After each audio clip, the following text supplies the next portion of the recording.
പ്രിയപ്പെട്ട പ്രേക്ഷകരെ, മറ്റൊരു വാർത്തയിലേക്ക് പോകുന്നത് നമുക്കറിയാം. കഴിഞ്ഞ ദിവസങ്ങളിലടക്കം കേന്ദ്ര സർക്കാർ പെട്രോളിന്റെയും ഡീസലിന്റെയും വില വർദ്ധിപ്പിച്ചിരുന്നു. 12 ദിവസത്തിനിടെ 4 തവണയാണ് വില വർദ്ധിപ്പിച്ചത്. എന്തുകൊണ്ടാണ് അങ്ങനെ വില വർദ്ധിപ്പിക്കേണ്ടതായി വന്നത്? ഒപ്പം മറ്റു രാജ്യങ്ങളുമായി താരതമ്യം ചെയ്യുമ്പോൾ ഇന്ത്യയിലെ വില വർധനവ് എത്ര ശതമാനം ആണ്? ഇന്ത്യയെ സംബന്ധിച്ചിടത്തോളം ഇന്ത്യ ഒരു എണ്ണ ഉൽപ്പാദക രാജ്യം എന്ന് പറയാൻ സാധിക്കില്ല.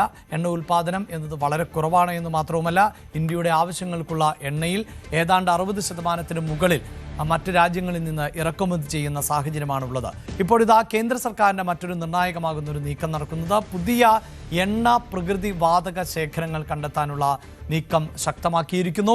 കിഴക്കൻ തീരങ്ങളിൽ ഇതിനായുള്ള പരിശോധന നടത്താൻ ആണ് ഇപ്പോൾ നീക്കം.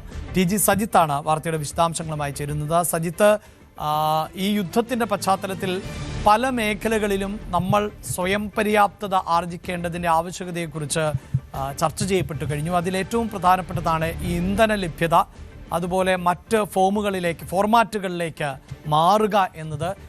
ഇപ്പോഴിതാ ഈ എണ്ണ പരിവേഷണം കൂടുതൽ ശക്തമാക്കുകയും അങ്ങനെ ഒരു സ്വയം പര്യാപ്തതയിലേക്ക് രാജ്യം പോകേണ്ടതിൻ്റെ ആവശ്യകതയിലേക്ക് എത്തുകയുമാണോ? എന്താണ് വിവരങ്ങൾ?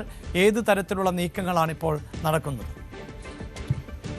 85% ആവശ്യത്തിൻ്റെ 85% പുറമേക്ക് ആവശ്യപ്പെടുന്ന ഒരു രാജ്യമാണ് ഇന്ത്യ. നമ്മുടെ എണ്ണ പ്രകൃതിവാതക ആവശ്യങ്ങൾക്കെല്ലാം അയൽ രാജ്യങ്ങളെയോ അല്ലെങ്കിൽ എണ്ണ ഉൽപ്പാദക രാജ്യങ്ങളെയോ ആണ് നമ്മൾ 85% നിർവഹിക്കുന്നത്, ആശ്രയിക്കുന്നത്. 15% മാത്രമാണ് രാജ്യം സ്വന്തമായി കണ്ടെത്തുകയോ മറ്റ് സോഴ്സുകൾ തേടുകയോ ചെയ്തത്. ബോംബെ ഹൈ പോലെയുള്ള ചില പ്രകൃതിവാതക എണ്ണ ശേഖര സാധ്യതകൾ നമുക്കുണ്ട്. ഒപ്പം തന്നെ നമ്മുടെ കിഴക്കൻ തീരങ്ങളിലും പരമ്പരാഗതമായ ചില സോഴ്സുകളുണ്ട്. ഈ സോഴ്സുകളിൽ നിന്നും കൂടുതലായ എണ്ണ ശേഖരവും പ്രകൃതിവാതകവും കണ്ടെത്തുക എന്ന ഒരു വലിയ ദൗത്യത്തിലേക്കാണ് രാജ്യം കടക്കുന്നത്.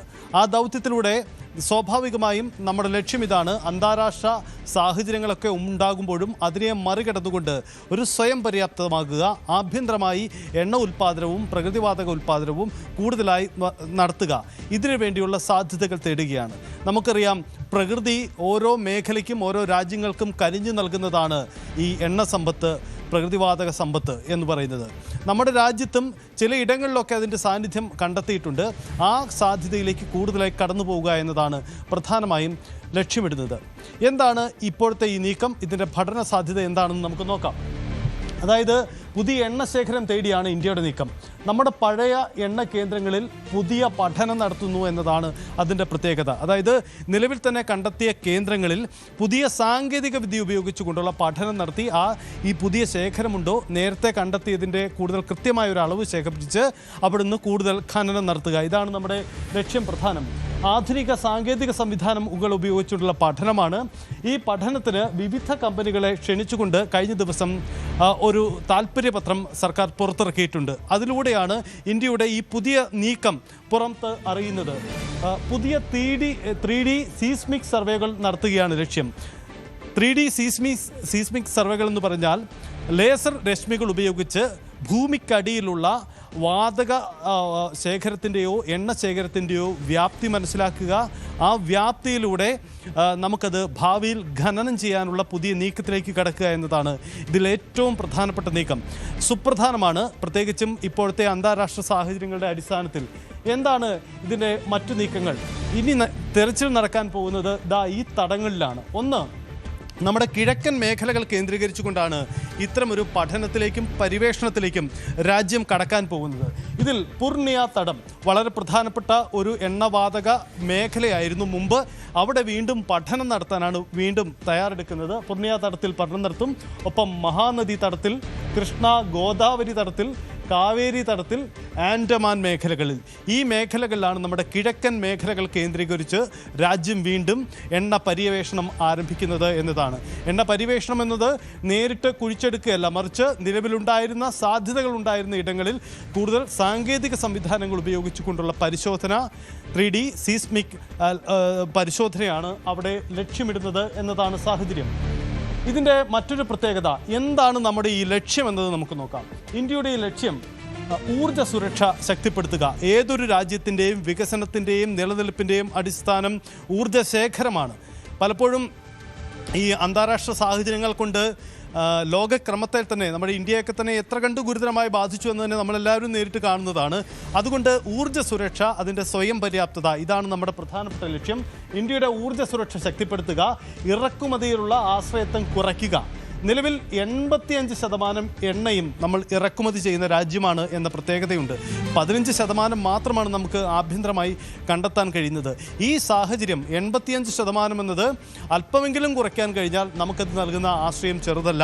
ഇപ്പോൾ പെട്രോളിൻ്റെയും മറ്റ് ഇന്ധനങ്ങളുടെയും വില ഇത്രയും ഉയർന്നു നിൽക്കുന്ന സാഹചര്യത്തിൽ കൂടി ആഭ്യന്തരമായി അത് കണ്ടെത്തുക എന്ന നമ്മുടെ ദൗത്യം പുതിയൊരു ഘട്ടത്തിലേക്ക് കടക്കുന്നു എന്നാണ് സാഹചര്യം. അന്താരാഷ്ട്ര പ്രതിസന്ധികളെ മറികടക്കുക എന്ന മറ്റൊരു നീക്കം കൂടിയുണ്ട്. ഇതാ ഞാൻ ഈ സ്ക്രീനിൽ കാണിക്കുന്നതാണ് കഴിഞ്ഞ ദിവസം ministry of petroleum and natural gas പുറത്തിറക്കിയ ഒരു പത്രപരസ്യം. ഇതിലാണ് കമ്പനികളിൽ നിന്നും താൽപ്പര്യപത്രം ക്ഷണിച്ചിരിക്കുന്നത്. Notice inviting offers for legacy seismic data reprocessing and interpretation and 3D seismic API.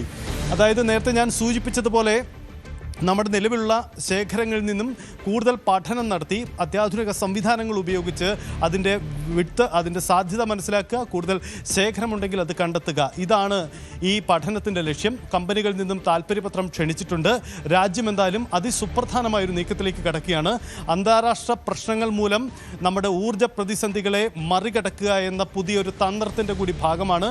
ഇതിന് സമയദൈർഘ്യമേറെ വേണ്ടി വരും. പക്ഷേ നമ്മളതിൻ്റെ പഠനത്തിലേക്ക് കടക്കുന്നു എന്ന് പറയുമ്പോൾ രാജ്യത്തിൻ്റെ പ്രകൃതി സമ്പത്തിനെ പരമാവധി നല്ല രീതിയിൽ ഉപയോഗപ്പെടുത്തുക എന്ന നീക്കത്തിലേക്കാണ്. അങ്ങനെയെങ്കിൽ ഒരുപക്ഷെ നമ്മുടെ കണ്ടെത്തലുകൾ വിജയം കണ്ടാൽ ഭാവിയിലെങ്കിലും നമ്മൾ എണ്ണ സ്വയം പര്യാപ്തതയുള്ള ഒരു രാജ്യമായി മാറിയാലും അത്ഭുതപ്പെടാനില്ല. യെസ്, തീർച്ചയായും സജിത്ത് സൂചിപ്പിക്കുന്നത് പോലെ തന്നെ പശ്ചിമേഷ്യയിലെ യുദ്ധ സാഹചര്യം ഇന്ത്യയെപ്പോലൊരു രാജ്യത്തെ കൂടുതൽ ചിന്തിപ്പിക്കുന്നുണ്ട്. പ്രത്യേകിച്ച് ഊർജ ആവശ്യങ്ങൾക്ക് ഇപ്പോഴും നമ്മൾ അസംസ്കൃത എണ്ണ ആണ് എത്തിക്കുന്നത്. ആ എണ്ണയിൽ നിന്ന് പെട്രോളും ഡീസലും എല്ലാം വേർതിരിച്ച് എടുക്കുന്ന ഒരു സാഹചര്യം. നേരത്തെ നമ്മൾ ന്യൂസ് ടെൻസിൽ തന്നെ ഈ കർഷകരുടെ ദുരിതത്തെക്കുറിച്ച് സംസാരിച്ചപ്പോൾ കർഷകരെ പോലും ഇത് ബാധിക്കുന്നു എന്നുള്ളതാണ്. കാരണം രാസവളങ്ങളുടെ വില വലിയ തോതിൽ വർദ്ധിച്ചു എന്നുള്ളതാണ്. അതിന് കാരണവും ഈ ക്രൂഡ് ഓയിലിൻ്റെ വരവ് കുറഞ്ഞതും ക്രൂഡ് ഓയിലിൻ്റെ വില വർധനവുമൊക്കെയാണ്. ഈ ഒരു പശ്ചാത്തലത്തിൽ കൂടിയാണ് കൂടുതൽ സ്വദേശിവൽക്കരണം ഈ ഇന്ധന ഉൽപ്പാദന രംഗത്തും ഇന്ത്യ ആലോചിക്കുന്നത്. അതിൻ്റെ ഭാഗമായിട്ട് എന്തൊക്കെ നീക്കങ്ങളാണ് ഇപ്പോൾ നടന്നുകൊണ്ടിരിക്കുന്നത്, അതിൻ്റെ വിശദാംശങ്ങൾ ആണ് ഇപ്പോൾ സജിത്ത് നൽകിയത്.